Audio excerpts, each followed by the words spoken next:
movies for black girl nerds.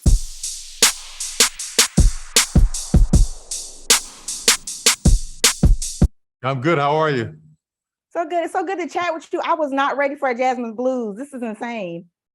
What does that mean? It was so good. I didn't like I've seen you do like the love and the comedy and like some love and thriller, but this was a whole new level. It was like The Notebook, but you got to throw in, this black couple having to survive racism and being just surviving just in general.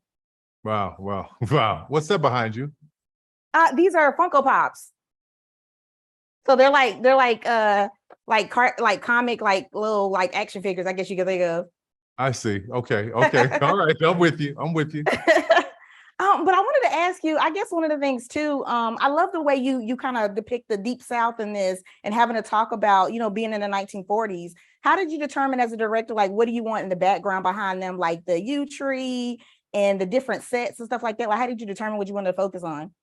Well, it dictated itself to me because all the exteriors we shot in Savannah, but all the interiors we shot at Tyler Perry Studios. So when I found that tree, I was like, "Wow, it looks like a yew." I was like, "Okay, so we'll add the yew tree to the script." So a lot of the sets themselves dictated some changes in the dialogue.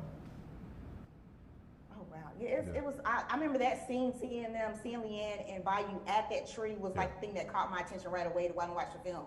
Wow. Because it was just so eye catching seeing them sit there. And then when you just talk about, I feel like you have that movie that is going to stick with you and stay when the characters just keep playing like on a loop in your head. And for me, that's like Leanne's mom and Willie Earl. The decisions they had to make, that stuff is just like playing in my head over and over again, those scenes. And I was curious, was that important to you? Because I feel like I've never seen that in a film like this. When you talk about Black history and things they had to deal with in that era, was that important for you to have that story in here? And what are you hoping people learn, the Black community see reflected in themselves by watching what goes down with those characters and their development? What was important to me is I never try to judge. I never judge my characters. If the way they show up is the way that I write them, and the way they show up in my mind that's how Willie Earl was. That's how her mother was, but my hope is that as people watch this, they realize and understand that there were a lot of things we had to endure as Black people and a lot of choices we had to make so that our future generations could be you and I, right? And your kids and my kids. So I want people to realize that was a real thing, that these things actually really happened, even though this is a fictional piece. Yeah, and you think about like the Hattie Mae, you think about your great-great-grandma, your grandma's telling you these stories, and to actually see it depicted, it's just like, I think it's gonna be like, everybody's gonna be talking about that. Just to be able to see that conversation that usually it's just at the cookout or you're sitting around talking with your family about is now gonna be like front and center to really talk about that. Yeah. And another major thing too, like we talk about colorism and trying to have ownership as a Black woman in that society, and going against your own and where you fit in. And I'm curious to you, like, what were some of the challenges as a director, kind of leading the cast through this, and what are some of the feelings behind the scenes, kind of working through this?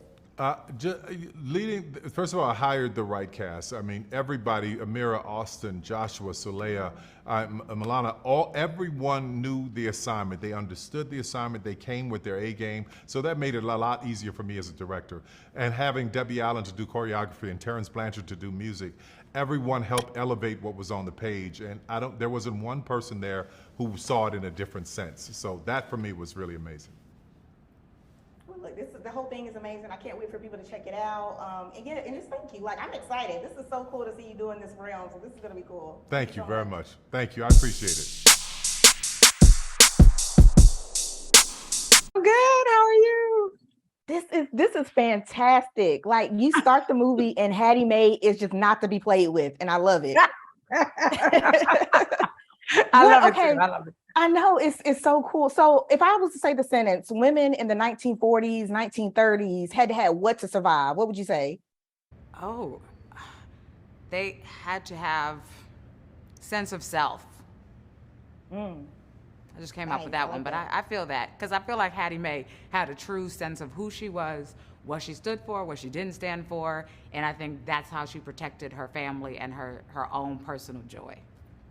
And speaking of her family, we have Bayou, we have Willie Earl, two separate gentlemen here. And as a mother, what are you hoping, particularly Black women, get to see whether it's a reflection of themselves or, everybody else is checking out the movie that's not familiar, get to see as far as like motherhood and her, like she'll put them in their place like real quick because she knows each one of them really well. Well, I mean, that's just the beauty of our culture. So I just love anytime I get to celebrate that because, I mean, my father's family's from Georgia, so, and his place in Georgia. So that to me comes so naturally. And I think, I have a daughter now, 18 months, and it's really funny because I was talking to a few parents now, and we just laugh about how we care so much about our children's feelings now. Whereas, like, even for our generation, it was very much like, go sit at the children's table, like, what are you doing over here? And now we're very much like, what do you need, darling? So it's a different time, but there was something glorious about both times, And I think to answer your question, though, what I actually love is that Tyler wrote her to be. This woman she's a mother, but she runs a business. She opens a juke joint. Like, I mean, she's fabulous. Like, she has so much going on, and yet her fabulous is kind of like when they asked Bob Marley, "Are you rich?" Have you ever seen that clip? And he says, "Well, it depends on what your definition of rich is." Yep. And I feel like for Hattie Mae, that is very much her. Like, she's just like, I am very rich, right where I'm at, and I think to tell women that even in the 1940s, we were choosing that, and that we can do that now. And me as a mother being able to film, and 4 months having just had my daughter, and being able to, I'm an actor, and and realizing you don't have to feel guilty about that. Like, seeing mommy pursue her dreams, that's what I want for her, and that you can balance it. It's a balancing act. It's not easy, but it's possible. And she is adorable, by the way. I see your IG play. She is so cute. Thank you. That's my baby. But so cute, so adorable. But too, like, the hustle game is strong, like you kind of mentioned, for Hattie Mae, and I love that because she's not relying on a man. We see the situation she starts out with to take care of her. But also, I was curious, like, getting into the juke joint element of it. I thought that was so badass, especially in that time period. What did you learn that maybe you didn't know, or you find out about, like, just the music or just owning clubs, like, back in that time period? I would say we had an amazing musical team. And with Joel, music supervisor, and Peter, a vocal coach, and then Terrence Blanchard. So, I think the biggest thing, because I knew about the glory of the time and what we're capable of. That I just knew. But just to the expression of song, and how when you actually spend as much time as I did in that period, and you just realize how much they poured into the blues. Like, some of those songs, because we sang them in a studio, you know what I mean? So just being able to go all into it, and you're just like, you just realize that was a way to, it took the burden off. That was a way to release. It's a profound way to kind of just say, it's a gift, honestly. The fact that Hattie Mae and her family, they were all musicians, which music today to me is just a gift. It just releases so much. So that's really what I just realized, that there was so much in that music. And I think that's, that is our history too, right? Telling songs of like, absolutely. Okay, this is how you're going to escape. So we've always used music as another way to communicate whatever we were going through. And you felt that. What was your favorite song, favorite performance? Oh, yeah. I got to say, Rocks in My Bed. Rocks in My Bed was, listen, and then, they got to cut because it's a movie, but I was like, I wish they would have let that play a little bit more. But I'm hoping, come on, Tyler, I think they're supposed to come out hopefully with some kind of way to access all the songs, because we recorded them in the studio, and but that song too, because it's so gritty. You know what I mean? I like that one. It's just right. And I sing it with my son. So he starts it off, and then and then Mama comes in, and you just see it all just kind of like, all that emotion right there. It's just, I love that. I need that on that soundtrack right now on my playlist. Me too, Tyler. I know, right? Thank you so much. It's been a pleasure. Mine. Thank you. And you guys got me crying at little paper airplanes and stuff now. This is so cute. Yeah. Oh, amazing. That's cool. The hope. Yeah, that's cool. Well, I guess the question for both of you first off is, what did it feel like? It felt like you guys were put in a time machine as actors and dropped off in to the 1940s, the clothes, the music. Yeah. How was that for you guys?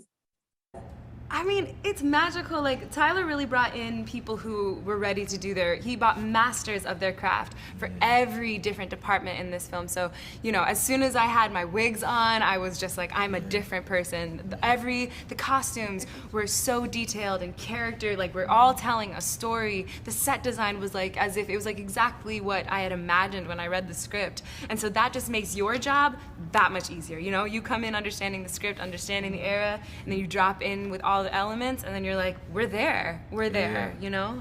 It just flows.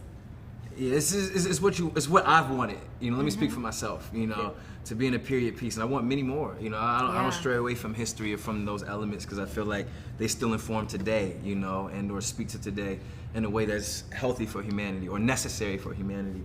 And just to be in that era, to have those cars and to be in the field and, you know, the clothes, the house, the kitchen, all of it is just exciting. You know, it makes you show up and like, yes, here we are.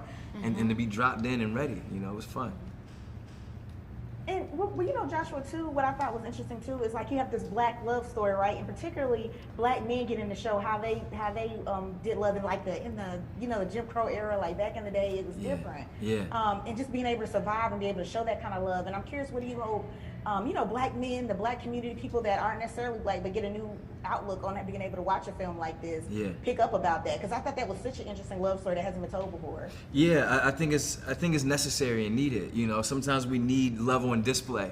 You know, we need stories that educate us on how to love, you know, and I feel like this film does that, you know, in more ways than just this relationship, this dynamic. And I think that's on the page. You know, Mr. Perry did a great job crafting the story and then giving us freedom to explore, you know, as actors and artists, and to lean in to that love and lean into those relationships in a way that I hope you felt and I hope the audience feels. And Solea, speaking of relationships, I wanted to give Leanne a hug. It was so hard to watch, like, these relationships around her, and you know, the little voice that the tiniest voice you might have as a black woman back in that day, right? And it's just all getting taken away from her, except for, you know, when she's with Bayou. Yeah. And I was curious for you, how was that playing as an actress, where like sometimes the voice you good or the only thing you have is a look sometimes. Yeah. And people can tell that you maybe need a little something. Yeah, I mean, I think it was framing Leanne never as a victim, but as a survivor. And that every choice that she makes throughout the story is coming from a place of, this is what I need to do in order to survive. And then coming, you know, finding her love again and holding on to hope. I just think that's I think that she's an unbelievably strong person to go through all this and never be loved except for one instance in her life the way that she deserves, that a person deserves, but to still hold on to hope, to still believe that there's a future out there where she can be free to be herself and loved the way that she should be. I think that's a beautiful thing, and it meant creating the character from not only going from girl to woman, but the woman who she actually was, and the woman who she presented, and the woman who she was to Bayou, and the woman who she was to her. You know what I mean? And so it's a dream. It's a dream to get to play a character that is this deep and this complicated, and honestly very rare. So I'm just so grateful to Tyler for creating such a thoughtful black female character for the culture and for this story. Yeah, Leanne was going to stick with you. Like, I can't wait to see the conversations that are going to be had. Yeah. Being able to see that something different in the black community. Because you hear these stories, right, but you don't get to see her. You don't get to see that development, how it's done. Joshua, I want to get back to you here real quick. I want to ask you about the music. Because I'm telling you, like, you know, you got to open up your own club or something if this doesn't, you know, if this show doesn't work out for you. Because I love the musical numbers and all that kind of stuff. So, did you have like favorite song or favorite performance or anything like that from the show that you could? It's probably hard to pick one, I know. Yeah, no, it's hard. There's two. I don't want to give it away. There's one in the juke joint. There's one in the juke joint that I really enjoy. But there's nothing like you know, being in the club, you know, having Debbie Allen and you know, Miss Allen in the choreography and the dancers. Like, that energy was just so. It was just beautiful. It was a beautiful experience. You know, I don't have a favorite. I just have favorite moments, you know, working on the project, not a song necessarily. Yeah. Well, this is going to be great. I can't wait for people to see this. You guys are fantastic. I appreciate the time. Thank you. We absolutely have a great